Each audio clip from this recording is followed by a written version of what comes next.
Bonjour à tous, je vais donc vous parler de dendromicrohabitats, c'est-à-dire les microhabitats liés aux arbres, portés par les arbres. Et on va voir qu'il est nécessaire actuellement de bénéficier, enfin d'avoir en tout cas, une typologie à la fois pratique mais également écologiquement pertinente. Alors les forestiers ont de plus en plus l'habitude de regarder les arbres qui portent des dendromicrohabitats, et ça pour plusieurs raisons. La première des raisons, c'est qu'on sait maintenant, depuis quelques années maintenant, que ces arbres qui portent des dendromicrohabitats jouent un rôle déterminant dans la complexité structurale des écosystèmes forestiers et de la même dans la capacité d'accueil de ces écosystèmes à accueillir donc la biodiversité taxonomique forestière. D'autre part, on sait maintenant que ces dendromicrohabitats sont même des éléments de structure qui sont pertinents pour suivre à l'échelle du peuplement la biodiversité taxonomique. C'est utilisé en tant que tel dans certaines landes d'Allemagne. Les dendromicrohabitats ont été intégrés, au moins en partie, dans les schémas de gestion durable en France. Et les dendromicrohabitats sont également des composantes d'outils d'observation et de gestion, comme l'indice de naturalité du WWF ou l'indice de biodiversité potentielle. Donc pour toutes ces raisons, on a la nécessité actuellement de pouvoir inventorier ces dendromicrohabitats et d'avoir donc des définitions et des typologies qui soient communes au moins aux gens qui font à peu près le même métier, c'est-à-dire que ce soit dans le domaine de la recherche, dans lequel on a besoin de comparer nos résultats, mais également dans le domaine de la gestion pour pouvoir appliquer de la même façon des recommandations de gestion. Alors, un dendromicrohabitat peut être défini comme une singularité d'un arbre mort et vivant, ou vivant, qui est un milieu de vie et qui est caractérisé par un cortège d'espèces associées. De là, on peut baser une typologie qui est montée, basée sur à la fois la morphologie et la fonction écologique pour bâtir des grands types, et puis qui utilise un certain nombre de variables qui sont déterminantes pour la biodiversité associée, qui peuvent être la position sur le tronc, la taille, le support du bois mort ou bien vivant, etc. Et pour pouvoir définir plus précisément ce qu'on va appeler des dendromicrohabitats élémentaires.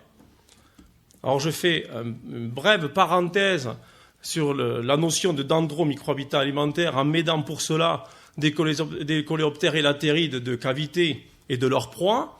Et quand on regarde par exemple ce dendromicrohabitat qui paraît très élémentaire et qui est en fait un trou de pic noir abandonné, on s'aperçoit qu'il y a des assemblages très différents à l'intérieur et qu'en fait ce microhabitat élémentaire est en fait un dendromicrohabitat assez complexe avec un certain nombre à l'intérieur de micro-microhabitats.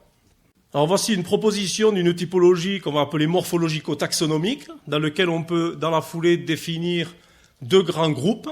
Le groupe des dendromicrohabitats qui comporte du bois en décomposition qu'on va appeler dendromicrohabitat saproxylique, et les autres qu'on appellera épixyliques. Dans ce grand groupe, on peut définir des grands types, comme par exemple les cavités saproxyliques, puis des types, comme les cavités creusées par les pics, puis des sous-types, par exemple des cavités de nidification de pics, et enfin, comme je disais précédemment, en utilisant un certain nombre de variables déterminantes, définir un microhabitat élémentaire comme une cavité de nidification de pics sur feuillus vivants de diamètre 10-12, vous aurez reconnu un trou de pic noir, dans lequel on peut s'attendre, en fonction des territoires, à observer éventuellement une chouette de tegman, des noctules, du loir gris, etc., etc. Donc une biodiversité associée. Alors ces dendromicrohabitats assurent dans les écosystèmes forestiers des fonctions écologiques qui sont assez variées. Ils peuvent être sites de reproduction, ils peuvent être sites de nutrition ou simplement un simple abri, ou gîtes de régulation par rapport à la température, par rapport à l'humidité, ou également gîtes d'hibernation, ou parfois, c'est le cas pour certaines populations d'insectes, être sites dans lesquels se déroule le cycle de vie complet. Alors ces dendromicrohabitats, et en particulier les dendromicrohabitats saproxyliques, peuvent être assez redondants sur le plan fonctionnel dans certains écosystèmes avec les arbres morts en décomposition. Alors on va illustrer maintenant un certain nombre de ces grands groupes de dendromicrohabitats, en commençant par les dendromicrohabitats saproxyliques.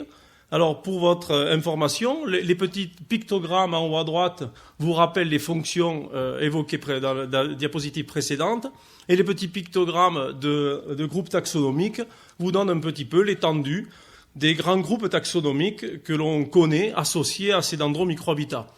Je fais une précision.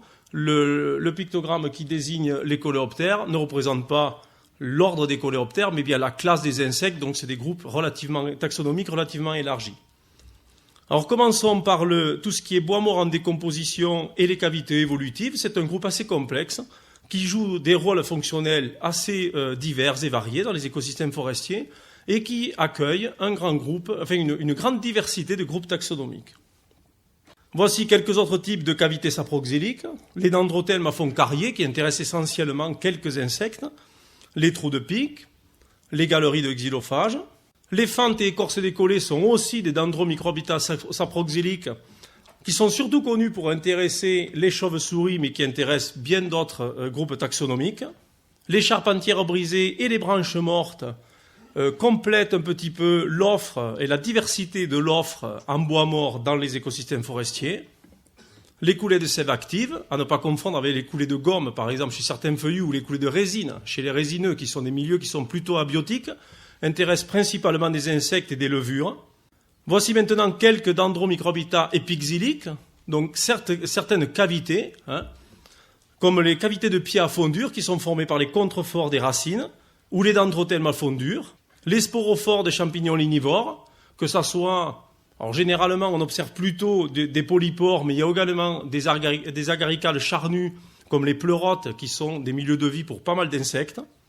Et puis enfin les plantes épiphytes, les lianes, le gui, le lichen, les mousses, etc. Alors une question se pose, faut-il regarder simplement les microhabitats qui sont portés par les arbres vivants ou également par les arbres morts? Ce que l'on sait, c'est qu'il y a une complémentarité pour l'offre en dendromicrohabitats entre les arbres vivants, et en particulier les arbres vivants, et les arbres morts, et en particulier les chandelles.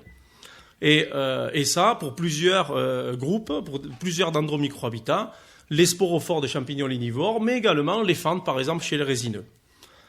Il y a aussi une différence de qualité pour le même dendromicrohabitat porté par un arbre vivant ou par un arbre mort. On connaît cette relation entre les chiroptères et les fentes et les cavités, et on a constaté depuis longtemps que les chiroptères préféraient ces dendromicrohabitats dans les arbres vivants que portés par les arbres morts.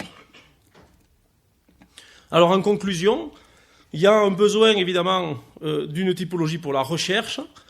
On est en train de mettre en place une typologie consensuelle à l'échelle des gens en Europe qui travaillent sur les dendromicrohabitats pour vraiment parler le même langage et faire des mesures de façon très, très concertée. Il y a un besoin de mieux connaître et d'intégrer les microhabitats du houppier, qui jouent un rôle certainement très important, et puis surtout de poursuivre cette recherche naturaliste qui établit les liens fins à l'échelle du microhabitat entre microhabitat et biodiversité associée et qui nous permet d'affiner la typologie sur des bases empiriques. Et puis, à partir de cette typologie pour la recherche, il faut continuer à travailler pour mettre en place une typologie pour le gestionnaire qui soit donc emboîtée dans la typologie pour la recherche en réduisant le temps d'observation et puis l'effet observateur. Et ça passe par au moins trois outils. La réduction des supports observés. Moins on regarde de dimensions dans un arbre, plus on va vite. L'observation simplement de type, sans descendre au microhabitat élémentaire. Et puis également en fixant des seuils de dimension minimale pour être comptabilisés. Si vous voulez avoir une idée de ce que c'est qu'une typologie pour la gestion, vous pouvez aller la chercher dans le document 10 facteurs clés pour la diversité des espèces en forêt. C'est un exemple. Merci pour votre attention.